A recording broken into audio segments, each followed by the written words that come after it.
Hey everybody, welcome back. We are on the last chapter on As a Man Thinketh by James Allen. We are on chapter 7. Chapter 7 is called Serenity. And with serenity, especially when we talk about manifesting, and I know with James Allen, As a Man Thinketh, he indirectly talks about manifesting. He isn't using those words throughout the whole book, but he's indirectly talking about manifesting. He's indirectly talking about, how to manifest a better life. And this last chapter is one of the main things that we're doing to kind of halt our progress, to kind of halt manifesting. Kind of one of the reasons why manifesting isn't working.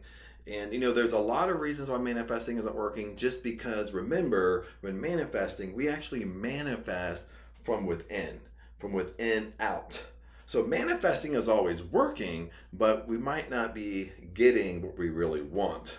So in this last chapter here, really pay attention, but this is a wonderful chapter. This is the shortest chapter of the entire book. It's only a page and a half, but this is something that even myself, this is something I'm really working on now today, or I've been working on, but this is something that will speed up. Once you master this will speed up your manifesting powers. This will speed up if you want that dream house, dream car, that dream job, dream career. This will speed it up. And even though it speeds it up, it makes your life overall happy. Not because you manifested what you want, but you become overall happy. So other than that, let's dive into chapter 7 and let's dive into serenity and find out what really James Allen really means when he says serenity. Calmness of mind is one of the beautiful jewels of wisdom. Listen to this. Calmness of mind is one of the beautiful jewels of wisdom. It is the result of long and patient effort and self-control. Its presence is an indication of ripened experience and of more than original knowledge of the laws and operations of thought. That is so powerful. That's why I highlighted this in green. Green means it's very, very important. So what does serenity really mean? Serenity means being calm. Serenity means having self-control out of all your thoughts. And I'm not going to dive too much into this because James Allen brings it up in this chapter, but calmness of mind. Out of how well you're calm, how well you have self-control over your emotions gives you great, great power. So I'll read it one more time, then we'll move on. Calmness of mind is one of the beautiful jewels of wisdom. It is a result of long and patient effort and self-control. Its presence is an indication of ripened experience and of a more than original knowledge of the laws and operations of thought.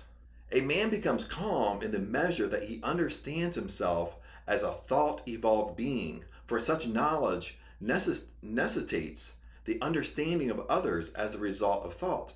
And as he develops a right understanding and sees more and more clearly the internal relations of things by the action of cause and effect, he ceases to fuss and fume and worry and grieve and remains poised, steadfast, and serene. That's what I mean. There's so much power in serenity. There's so much power in being calm. The calm man, having learned how to govern himself, knows how to adapt himself to others, and they in turn reverence his spiritual strength and feel that they can learn of him and rely upon him. Isn't that so true? Let me say this again. The calm man, the more you're calm, you have learned self-control. You have learned to control yourself and to control your emotions. And on top of that, you know how to adapt yourself to others, adapt yourself to situations, meaning that you remain calm in situations that are not so calm. Maybe somebody wants to argue, but within that argument, you're remaining calm and serene because you're in control of your emotions. Remember, the more calmer you are, the more power you have. The more power you have over that person, the more calm you are. The more tranquil a man becomes, the greater in his success and his influence. Listen to this. What this means is the more calm you become, the greater success and greater influence and greater power for the good. Even the ordinary trader will find his business prosperity increase as he develops a greater self-control and equanimity for people who always prefer to deal with a man whose demeanor is strong, equitable. Now, isn't that so true? Like, even if, like, put yourself in his shoes, especially nowadays, this is 2024. And even if someone kind of picks a fight with you, trying to pick an argument, maybe they're mean to you, maybe they're trying to kind of indirectly kind of make you upset and mad, make you lose your temper and argue, okay? So even if they're starting it, there's two ways they handle it. Is even if they're starting it, when we become upset, when we become angry, when we just kind of blow it and lose our top and start screaming. Now, if we do this in public, what happens is when people look at both of us out from the outside, it appears as though you are the one that started the argument. You're the one that is the aggressor, even though the other person indirectly started it. But it will appear otherwise, rather than if someone's kind of pushing your buttons, you remain calm, you remain serene, because you're in self-control. You really have power over the situation. Being calm, the calmer you are, you have power over the other person. If that other person is trying to basically pick a fight, pick an argument, say things to you to kind of get your blood to boil. You know what I'm saying? We've all been there. We've all done it. We've all like lost our temper and so forth and so forth. But there's so much power into just being calm and serene. And so much power, that it becomes more higher conscious. Now, I'm giving a personal power. You have so much power over the situation. You have power over the other person, the calmer you are. But then also the reverse. The more calmer you are for the universe and universal laws, and in manifesting, the more calmer your mind is, the more serene you are, puts you in a great power position, because when your mind is calm and you let go of all the negativities and you truly let go of it and your mind just is at peace, that's when things start coming to you.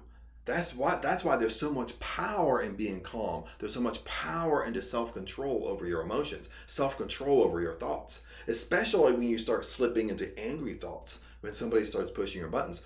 Or maybe things don't really go your way. If things don't really go your way, you have negative obstacles, you kind of have a mental breakdown, maybe by yourself, maybe in private. Rather than being calm and serene and in control of that, you have a mental breakdown in private. But even though it's in private, you're still violating the universal law, because you're still trying to force things to happen rather than remaining calm and serene. The strong, calm man is always loved and revered. He is like a shade-giving tree in a thirsty land, or a sheltering rock in a storm. Who does not love a tranquil heart, a sweet-tempered, balanced life? It does not matter whether it rains or shines, or what changes come to those possessing the blessings. Listen, when you're really in a serene, you're really calm, it doesn't matter whether it rains or it shines. It doesn't matter if it's positive or negative. It doesn't matter if it's good or bad, or what changes come to those possessing these blessings. That's how much power you have. It doesn't matter the environment you're in.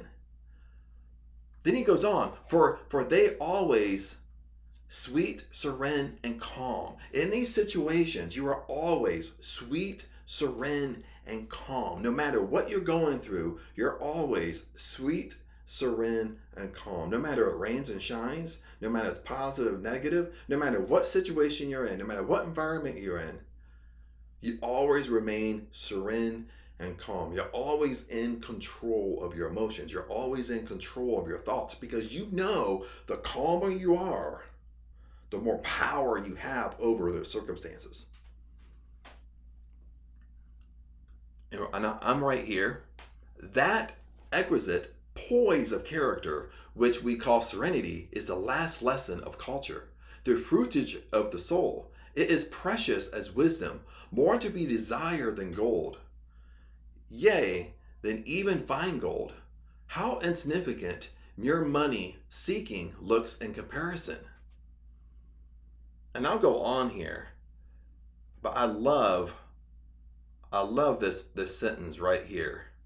And James Allen says that exquisite a poise of character. Remember, when you remain calm and serene in any situation, you have such a poise of character. It really shows the character. That's how much power you have over any circumstance when you remain calm and serene. Nothing's pushing your buttons. You're not, basically, it's your perception. When something bad is happening, it's your perception of it.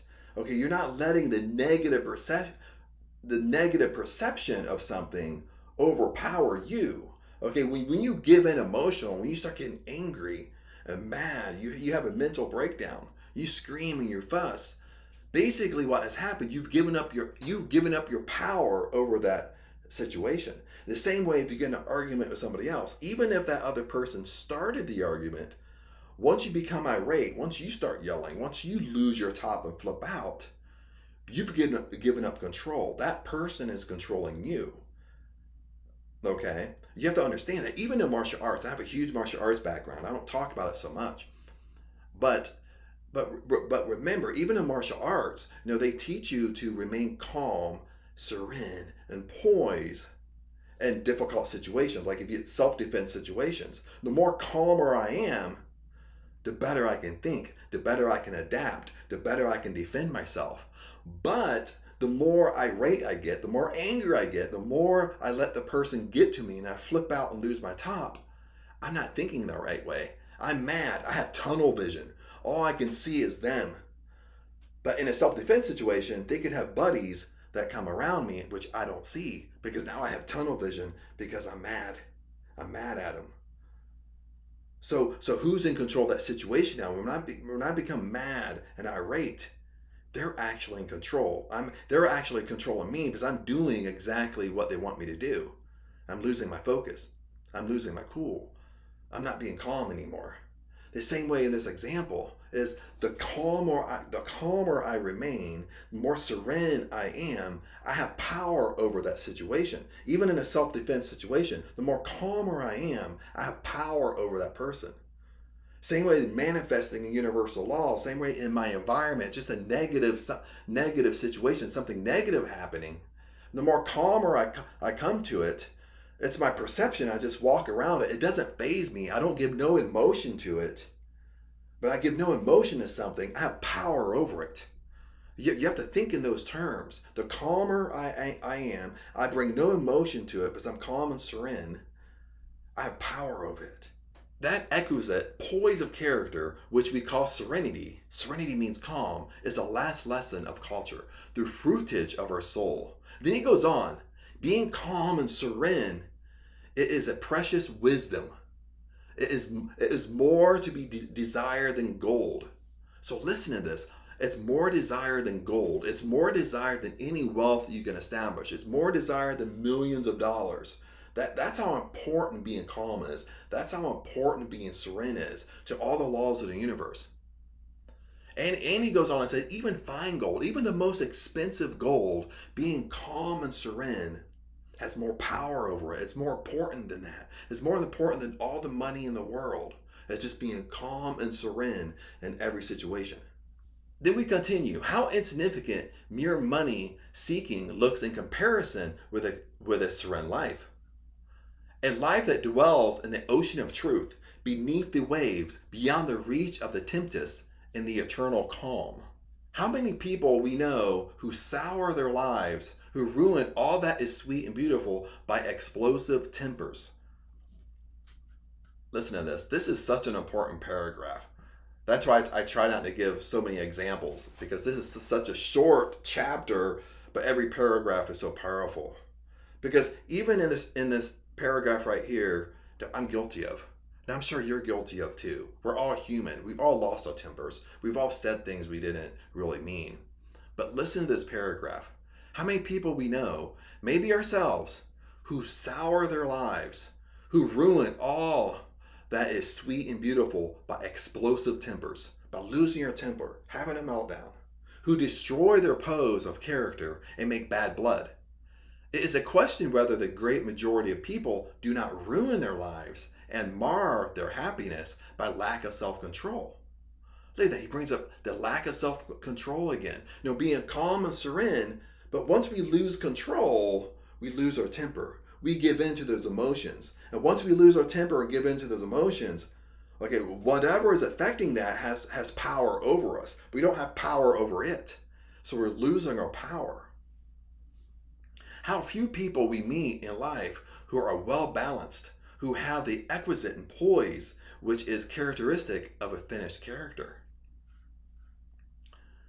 Yes, humanity surges with uncontrolled passion, is tumultuous with ungovernable grief, is blown about by anxiety and doubt. Only the wise man, only he whose thoughts are controlled and purified, makes the winds and the storms of the soul obey him. Listen to this. This is how powerful being calm is, how powerful being serene is in any situation, even when you're trying to manifest. Only the wise man, only the wise, only he whose thoughts are controlled and purified. Remember, control means he's calm and serene. He's in control of his emotions. He's not letting, if it's something negative, he's not reacting to it. He's still serene and calm. That's what's happening. He has power over it. Makes the winds and the storms of the soul obey him. That's why you have power over it. You have power over your negative circumstances when you remain calm and serene. You're not reacting to it. See, once you're reacting to roadblocks and little negative things that happen in our lives, once we react to it in a negative way, once we bring a negative emotion to it, once we start saying things, this always happens to me, and we start having a little temper tantrum, even in private, that negative thing has power over us.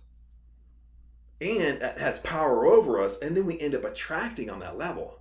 Listen to this, that's why I always say it's our perception. When something negative happens, it's our perception. If you have the right perception and you remain calm and serene, you remain in control. You don't give it emotion. You don't respond. You don't react to it. You respond to it being calm and serene. And you just walk around it. You don't let it affect you. When you remain calm and serene, you have power over it. Same way with another person. Someone wants to argue, the more you remain calm and serene, you have power over that person. The tempest tossed souls, wherever ye may be, under whosoever conditions ye may live, know this: in the ocean of life, the isles of blessedness are smiling, and the sunny shore of your ideal awaits your coming. Keep your hand firmly upon the helm of thought, and the bark of your soul reclines, the commanding master. He does but sleep. Wake him. Self-control is strength. Right thought is mastery. Calmness is power. Say unto your heart, peace, be still. And I love this last sentence here. Self-control is strength. Being in control is strength. That's your strength. That's your power over the situations. Self-control is strength. Right thought is mastery. Calmness, being calm, being serene is power. Say unto your heart, peace, be still. And this is the last paragraph here in chapter 7, and this wraps up the whole book. Is that remain calm. Being calm and serene has power over every situation. And this to kind of wrap this up, when I said in the beginning of starting this chapter, is that this kind of relates indirectly to manifesting. This relates to kind of why manifesting isn't working. And this is what I really mean by that, is that lots of times what happens when we want to manifest this dream house, dream car, our dream job, dream career, no matter what it is, and maybe you're following Neville Goddard, maybe you're setting attention, you know exactly what you want, you go inside your imagination, and you develop this movie scene inside your imagination, and you drift off to sleep.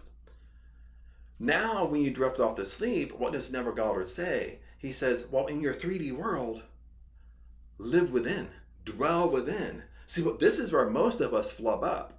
This is where most of us because this is the hard work. Once you go into your 3D world, this becomes hard, because remember, you manifest from within out. You can't manipulate the universe.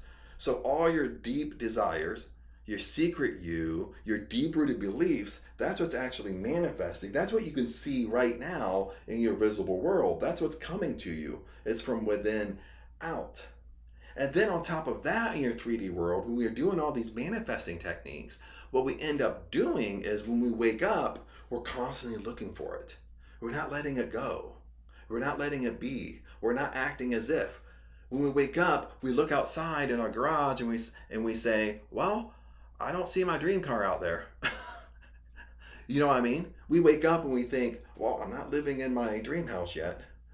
Or we wake up and we look at our account and it's like, well, I'm not a millionaire yet.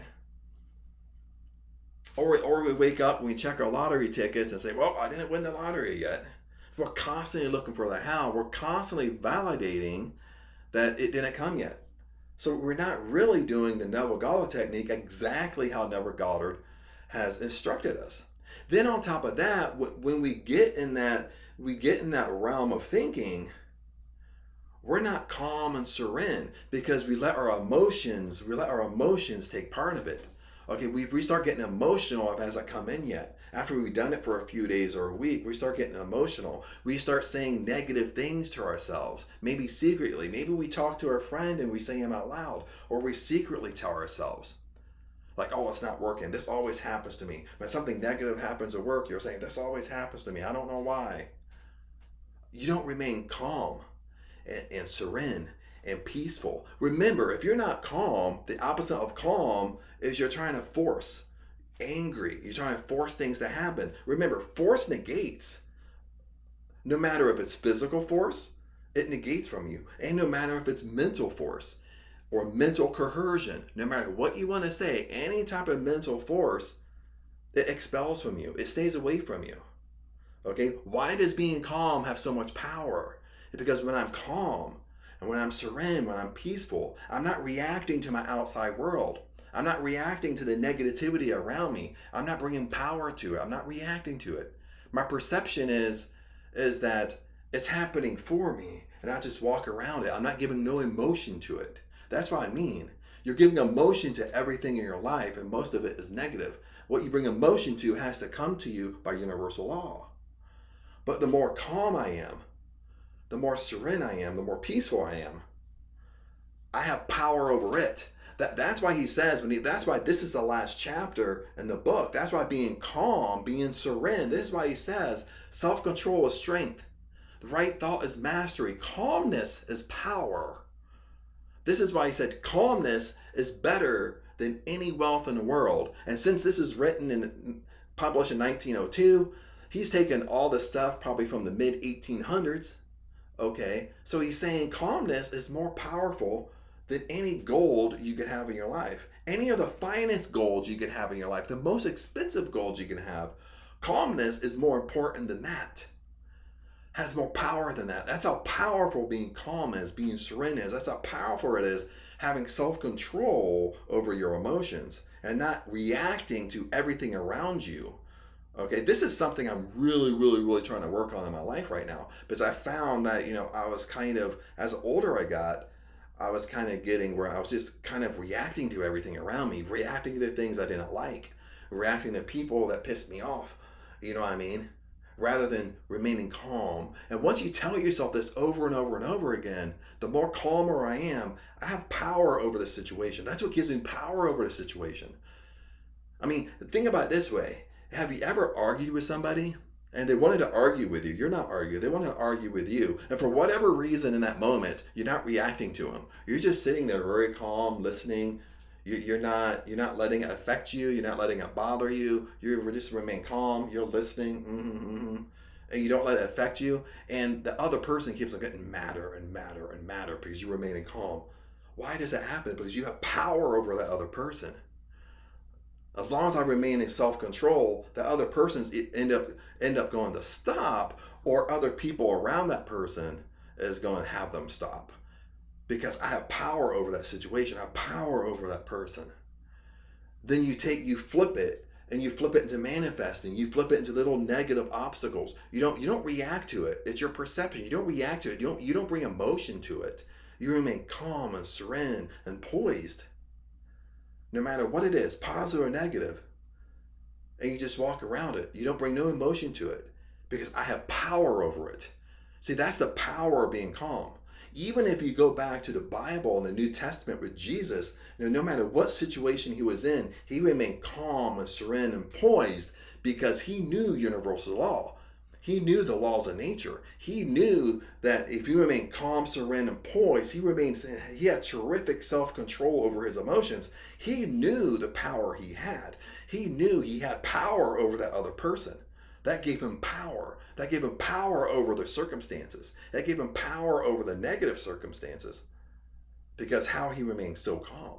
And you can do the same thing. I can do the same thing, but it takes a little bit of work, because maybe we find ourselves like you, just like with me. Maybe you found yourself where you've switched it a little bit. Maybe for the last several years you've caught yourself being way more argumentative, way more reacting to things, way more telling people off, no matter if they deserve it or not.